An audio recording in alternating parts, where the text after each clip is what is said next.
دیکھیں پرویز الہی صاحب آہستہ آہستہ ایک ایسی دلدل میں دھنستے جا رہے ہیں جہاں سے ان کے لیے نکلنا مشکل ہوگا. دیکھیں انہیں اب اعتماد کا ووٹ لینا ہے. یہ نہیں ہو سکتا، لاہور ہائی کورٹ یہ نہیں کہہ سکتا کہ پرویز الہی صاحب اعتماد کا ووٹ لیے بغیر وزیر اعلیٰ کے عہدے پر برقرار رہیں. ان سے انڈر ٹیکنگ لے لی گئی ہے کہ وہ اسمبلی نہیں توڑیں گے. دراصل وہ اسمبلی تب تک نہیں توڑیں گے جب تک اعتماد کا ووٹ نہیں لیں گے. اب چونکہ وہ ہائی کورٹ کو اعتماد کا ووٹ لینے کی کوئی اسپیسیفک ڈیٹ دینے کو تیار نہیں تھے، تو لہٰذا یہ انڈر ٹیکنگ بھی ضروری تھی کہ نیکسٹ ڈیٹ تک وہ اسمبلی نہ توڑیں اور پھر دیکھتے ہیں وہ لیتے ہیں یا نہیں لیتے ہیں. اور پھر ریفرین کا لفظ ہے، پھر ایک سٹیج پہ آ کر ہائی کورٹ اس نتیجے پر پہنچ جائے گی کہ وہ ریفرین کر رہے ہیں اعتماد کے ووٹ سے، اور میرے خیال میں گورنر کا نوٹیفیکیشن اپ ہیلڈ ہو جائے گا اگر انہوں نے ایک یا دو پیشیوں تک اعتماد کا ووٹ نہ لیا. اگر انہوں نے اعتماد کا ووٹ لے لیا تو پھر انہیں اسمبلی توڑنی پڑ جائے گی. پھر ان کے پاس عمران خان کی دیے ہوئے الفاظ سے بھاگنے کا کوئی راستہ نہیں ہے. لہذا وہ ایک ایسی دلدل میں پھنس گئے ہیں، اگر اعتماد کا ووٹ لیں گے تو مر جاتے ہیں، نہیں لیں گے تو مر جاتے ہیں. آپ سمجھیں، لینے کی صورت میں بھی اسمبلی توڑنی ہے، نہ لینے کی صورت میں بھی انہوں نے ان کی وزارت اعلیٰ جانی ہے. لہذا میں سمجھتا ہوں کہ آج کے ہائی کورٹ کے فیصلے نے پرویز الہی کے جانے پر تو مہر لگا دی. اب وہ کیسے جانا ہے یہ ایک الگ سوال ہے.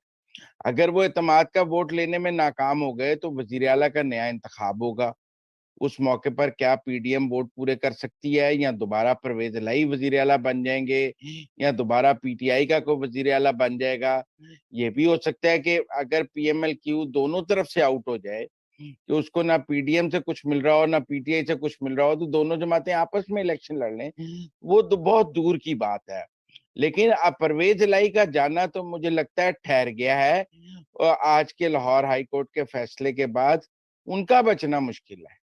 جی اچھا ٹھیک ہے، یہ میں واپس آتا ہوں اسی نقطے کے اوپر. آپ نے بڑی یہ جو ہے بات کر دی ہے. لیکن میں احمد بلال محبوب صاحب سے یہ جاننا چاہتا ہوں. احمد صاحب، آپ نے دیکھا ہے کہ پچھلے جو تقریباً 3-4 دن سے جو کشمکش رسا کشی چل رہی تھی، اس میں بہت سے قوانین، رولز، ان کو کچھ کھینچ کے توڑ مروڑ کے ایک بڑی خطرناک پارلیمانی جو ہماری روایات ہیں ان کے حوالے سے بھی بڑے سوالات اٹھے ہیں. اور بہت سے آبویسلی وہ ڈیپینڈ کرتا ہے کہ کون سی پارٹی یا کون سی آپ سیاسی سائیڈ لیں تو وہاں پہ آپ کو فرق ویو ملے گا.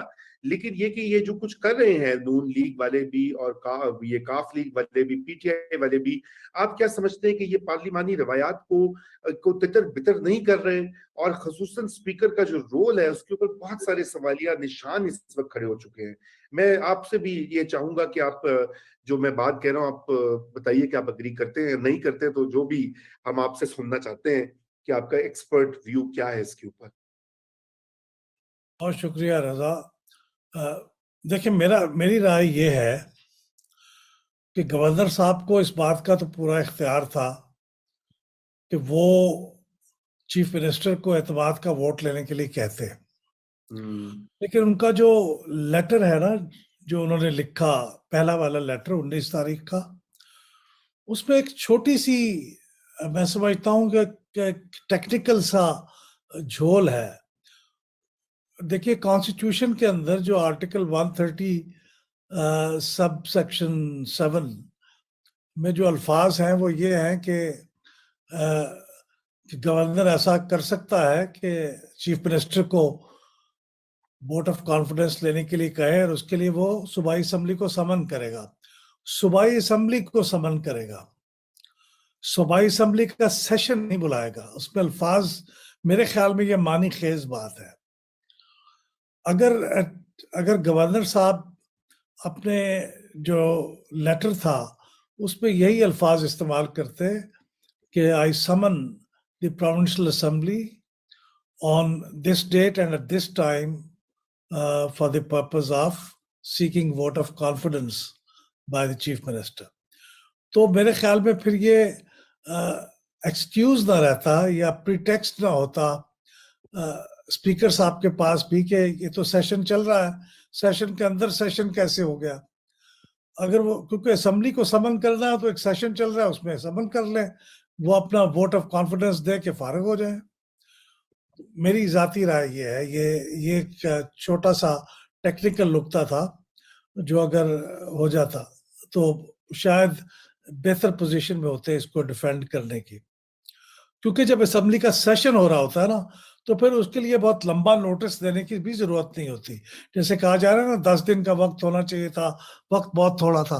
ٹھیک ہے, اگر اسمبلی سیشن میں نہ ہوتی تو پھر تو یہ بات درست تھی, لیکن ایک اسمبلی آلریڈی ان سیشن ہے, میٹنگ ہو رہی ہے, اس کی سٹنگز ہو رہی ہیں, تو اس میں ایک لمبے چوڑا ٹائم دینے کی کیا ضرورت تھی. 48 hours واز گڈ انف. ایک تو یہ بات ہے. دوسری گزارش یہ ہے کہ ہم اسپیکر سے عموماً توقع رکھتے ہیں کہ وہ ایک نیوٹرل اینٹی ہوں گے. یہ ایک میرے خیال میں انریلسٹک ایکسپیکٹیشن ہے. اس لیے انریلسٹک ہے کہ وہ بہرحال ایک سیاسی جماعت کا نمائندہ ہوتا ہے, ایک سیاسی جماعت کے ٹکٹ پہ الیکٹ ہوا ہوتا ہے ایم پی اے, اور پھر اسی سیاسی جماعت کی خوشنودی کی بلبوتے پہ وہ چیف منسٹر رہتا ہے. جب تک وہ خوش ہے یہ رہیں گے, اگر وہ ناخوش ہوں گے تو انہیں ہٹا دیں گے. تو ان سے یہ توقع کرنا کہ وہ اپنی پارٹی کے مفادات کے برخلاف کوئی ایسا نیوٹرلٹی کا مظاہرہ کریں گے جس سے ہم تو بہت خوش ہو جائیں لیکن ان کے اوپر ان کی جان پہ بن جائے, یہ ذرا تھوڑا سا میرے خیال انریلسٹک ہے. تو اس لیے جو انہوں نے کیا وہ ان کو وہی کرنا چاہیے تھا. ہمیں کوئی ناپسندیدہ کہہ سکتے ہیں اسے, لیکن انہوں نے بہرحال اپنی ایک اس کے اندر کانسٹیٹیوشنل ایک فلا ڈیٹیکٹ کیا, اور اس کی بنیاد پہ انہوں نے کہا کہ یہ نہیں ہو سکتا. باقی یہ جو بات آپ نے پوچھی ہے نا کہ یہ جو آج جو کچھ ہوا اور جس کے اوپر سہروردی صاحب نے کہا, میری رائے تھوڑی سی مختلف ہے. میرا خیال یہ ہے کہ یہ آج کا جو انٹرم فیصلہ ہے اس میں سب کے لیے ہی سیلیبریٹ کرنے کے لیے کچھ نہ کچھ ہے, تو سب خوش ہو سکتے ہیں.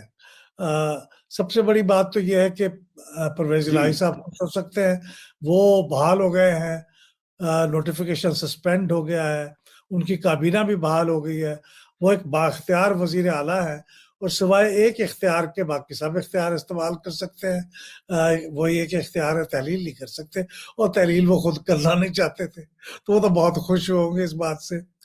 دوسری بات میں سمجھتا ہوں کہ پی ایم ایل این بھی خوش ہوگی, اس کو بھی سیلیبریٹ کرنے کے لیے ایک بہت اچھا موقع ہے, اس لیے کہ یہ نوٹیفیکیشن تو سسپینڈ ہوا ہے گورنر صاحب کا, لیکن یہ سارا کچھ کرنے کا مقصد تو پی ایم ایل این کا یہی تھا نا کہ اسمبلی ڈیزالو نہ ہو, اس کے راستے میں رکاوٹ ڈالی جائے.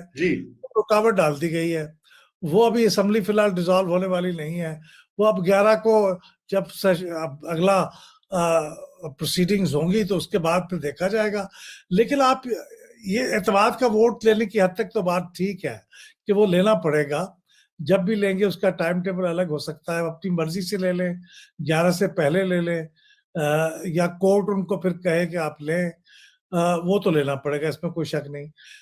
لیکن وہ جو ڈیزالو کرنے کا معاملہ ہے نا, وہ میرے خیال کھٹائی میں ایک لانگ ٹرم کھٹائی میں پڑ گیا ہے, اس لیے کہ ان کی خیال تھا نا کہ ہم رمضان سے پہلے الیکشن کروا لیں.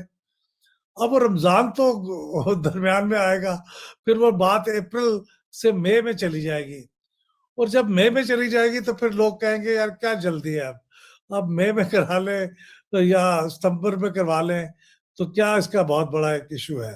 تو میرا خیال ہے کہ وہ ایک مسئلہ اب ذرا لانگ ٹرم کھٹائی میں پڑ گیا اس وجہ سے, کیونکہ رمضان واز ویری کرٹیکل. اس سے پہلے ہو جاتے تو وہ ہو جاتے, اور رمضان آنے کے بعد ہونا جو ہے وہ ذرا مشکل کام ہے. تو میری تو رائے اس معاملے میں یہ ہے. جی بہت زبردست آپ نے بات کہی کہ ساروں کے مسئلے حل ہو گئے ہیں اس سے, خصوصاً چودھری صاحب کے اور نون لیگ کے بھی, اور عمران خان صاحب کی کسی حد تک فیس سیونگ بھی ہو جائے گی, کیونکہ ان پہ پھر کوئی لوگ یہ نہیں کہیں گے نوٹیفیکیشن سسپینڈ ہو گیا. دیکھا گورنر کی بات غلط تھی, وہ خوش ہو سکتے ہیں.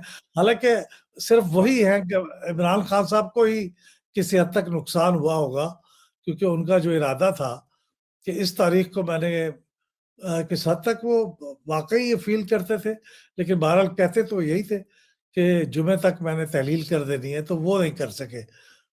تو میرے خیال ان کا کسی حد تک نقصان ہوا ہے, یا ان کے ارادے جو ہے وہ سبورٹ ہو گئے ہیں, لیکن اور تو باقی سب کو فائدہ ہو گیا. نہیں تو کیا اعتماد کا ووٹ لے لیں گے پرویز الہی صاحب, 186 پورے کر لیں گے؟ وہ تو جب وقت آئے گا تو پھر دیکھیں گے نا, اس وقت تک کوششیں تو کریں گے. اگر نہیں کرتے ہیں, نوبت آئی تو نہیں اس کی نوبت نوبت آئے آئی گی, اور وہاں تک اگر وہ نوبت نہیں لانی تھی تو پھر اتنا کھیل کھیلنے کی کیا ضرورت ہے, وہ تو لانی پڑے گی نا. دیکھیے یہ کھیلا تو کھیلنا تھا مزمل صاحب, کیونکہ آج سے پہلے اسمبلی جو ہے وہ توڑنے کا کوئی ارادہ کسی کا نہیں تھا. طاقتور لوگوں کا بھی, کم طاقتور لوگوں کا بھی, ان سے کم طاقتور لوگوں کا بھی. اس لیے انہوں نے کوئی رستہ نکال لیا, انہوں نے بلایا, انہوں نے جناب گورنر سے, ایک آپ جیسے ماہر جو ہیں جنہوں نے قانون کی ڈگری لی ہوئی ہے مزمل صاحب, لیکن پریکٹس نہیں کرتے, آپ نے نوٹیفیکیشن بنا کے دے دیا ان کو, وہ نوٹیفیکیشن جا کے چیلنج ہو گیا, آپ پہ چھٹی دے دے اس طرح دی چیزاں کہ عدالت پھاڑ لے انہوں. تو اب بہرحال نیر میں چاہتا ہوں کہ آپ اس پہ کامنٹ کریں, پھر میں مزمل صاحب کی طرف جاؤں گا, کیونکہ اور بھی میرے 2-3 سوال ہیں. مزمل صاحب پہلے کافی سارے دعوے کر چکے ہیں ہمارے اسی پلیٹ فارم پہ, کچھ تو صحیح ثابت ہوئے, لیکن آپ اس پہ بتائیں کہ اسلام آباد سے کیسے اس کو دیکھا جا رہا ہے, اس پوری منظر نامے کو. دیکھیں, جو سب سے اچھی بات احمد صاحب نے کہی کہ 11 تک سارے مٹھائیاں کھا سکتے ہیں, اور سارے جو ہے وہ اپنے اپنے جو لیکوناز ہیں وہ پکڑ کے اور ان کو جو ہے وہ عدالتوں میں لے کے جا سکتے ہیں. لیکن مزمل صاحب نے جو بات کی, میں وہ شروع میں ہی کرنا چاہ رہی تھی کہ خان صاحب نے کیوں کیا, کیسے کیا, اس کے اوپر جو ہے وہ ہم سر پٹکتے پٹکتے یہاں تک کتنے ٹائم ہم نے بھی گزار دیا, خان صاحب نے بھی گزار دی, لیکن اب ہمیں اتنا اندازہ ہو گیا ہے کہ اگر وہ دھرنے والا جو ٹائم ہے, اگر ہم اس کو یاد کریں تو خان صاحب ہر روز دھرنے سے پہلے جب تقریر کرتے تھے تو اس وقت شروع یہاں سے کرتے تھے کہ آج میں بہت امپورٹنٹ اعلان کرنے جا رہا ہوں, لیکن پوری تقریر میں کوئی اعلان نہیں ہوتا تھا. وہ کہتے تھے کہ کل سب آنا, کل میں ضرور اعلان کروں گا. تو اس طرح انہوں نے بہت سارے دن گزار دیے تھے. اور اس دفعہ جو ہے وہ خان صاحب جب جس دن انہوں نے اعلان کیا تھا, اگر آپ کو یاد ہو تو یہی نیا دور پہ میں نے یہاں پہ یہ بات کہی تھی کہ اسمبلیاں تحلیل کرنے کا اعلان تو خان صاحب نے کر دیا ہے, because there was nothing to say otherwise. تو اب اگر انہوں نے یہ اعلان کر دیا ہے تو اس کے اندر بھی ifs and buts بہت سارے ہیں, اور جب ہو چکے ہیں تو پھر پتہ چلے کہ ہو گئی ہیں, لیکن اس کے چانسز کم ہیں. اور ابھی ہم یہ سب چیزیں عملی طور پر دیکھ رہے ہیں کہ کس طرح سے ایک جو ہے وہ نوٹیفیکیشن ہوتا ہے, پھر ایک خط لکھا جاتا ہے, اور پھر وہ خط جو ہے اس کو جیسے آج جو ہے وہ نون لیگ نے اپنی جو ڈپٹی اسپیکر کے خلاف جو تحریک تھی وہ موجود ہے وہاں پہ, تحریک عدم اعتماد, لیکن دوسری طرف سے انہوں نے جو پرویز الہی ہیں ان کے خلاف واپس لے لی ہے. تو اس میں بھی سیاسی نقطہ یہی ہے کہ اب پرویز الہی صاحب جو ہیں وہ خود ہی ثابت کرتے رہیں کہ میں جو ہوں وہ اہل ہوں یا نہیں ہوں, نمبر پورے ہوں گے نہیں ہوں گے. اور اس میں بھی بہت سارے ifs and buts ہیں, کیونکہ دونوں طرف سے دعوے یہ کیے جا رہے ہیں کہ نمبر جو ہیں وہ ان کے پورے ہیں. لیکن یہاں پر ایک بہت امپورٹنٹ بات یہ بھی ہے کہ عدالت جو ہے اس کی انٹرونشن ہو چکی ہے, اور جس طرح سے پہلے جب پرویز الہی صاحب آ رہے تھے تو جب پرویز الہی صاحب کو یہاں پہ لایا گیا تھا ایز چیف منسٹر, تو اس وقت بھی آپ کو یاد ہوگا اسی ٹائپ کا کوئی آئینی بحران تھا, ہر کوئی اپنے اپنے وہ جو ہے وہ نقطے لے کر آ رہا تھا اور ایک خط لکھا جا. ابھی میرا خیال ہے پرسوں کے آپ کا پروگرام میں دیکھ رہی تھی تو اس میں جو ہے وہ فوری طور پہ یہ کہہ دیا گیا کہ بھئی صدر صاحب کو خط لکھا جا رہا ہے, صدر صاحب کو خط لکھ دیں گے اب وزیر اعلیٰ صاحب, اور صدر صاحب جو ہے نا وہ اس کے اوپر ایکشن لے لیں گے. صدر صاحب کا اختیار ہی نہیں ہے کوئی ایکشن لینے کا, صدر صاحب نے کیا اختیار کرنا ہے, لیکن کیا ہے کہ انگیج کیا جا رہا ہے, انگیج رکھا جا رہا ہے, اور بہائنڈ دا سین کوشش یہ کی جا رہی ہے کہ یہ جو ایک دو اسمبلیاں ہیں نا, اگر ہم کے پی کے کی اور اے جے کے اسمبلی کی بات نہ بھی کریں تو یہ دو اسمبلیاں خان صاحب کے پاس وہ بارگیننگ ہیں جس کو وہ استعمال کر رہے ہیں. وہ جو باتیں ہو رہی ہیں پولیٹیکلی خان صاحب کو ایک نقصان پہنچانے کے لیے اور ان کو نااہل کرنے کے لیے کیسز موجود, ان سب کے اوپر بارگیننگ ہو رہی ہے. لیکن اصل میں جو مطلوبہ نتائج ہیں وہ جب تک نہیں آتے, تو خان صاحب نے اگر اسمبلیاں کمٹمنٹ کی تھی, اگر وہ تحلیل کرنا چاہ رہے تھے, چلے پنجاب میں اتنا مسئلہ ہے کے پی کے کی کر دینا, ان کو کس نے روکا ہے, لیکن وہ نہیں کریں گے بیکاز یہ اسمبلیاں ان کی بارگیننگ چپ ہیں. اگر یہ اسمبلیاں نہیں رہتی تو پھر خان صاحب کے پاس کیا ہے, وہ کس کے اوپر بات کریں گے.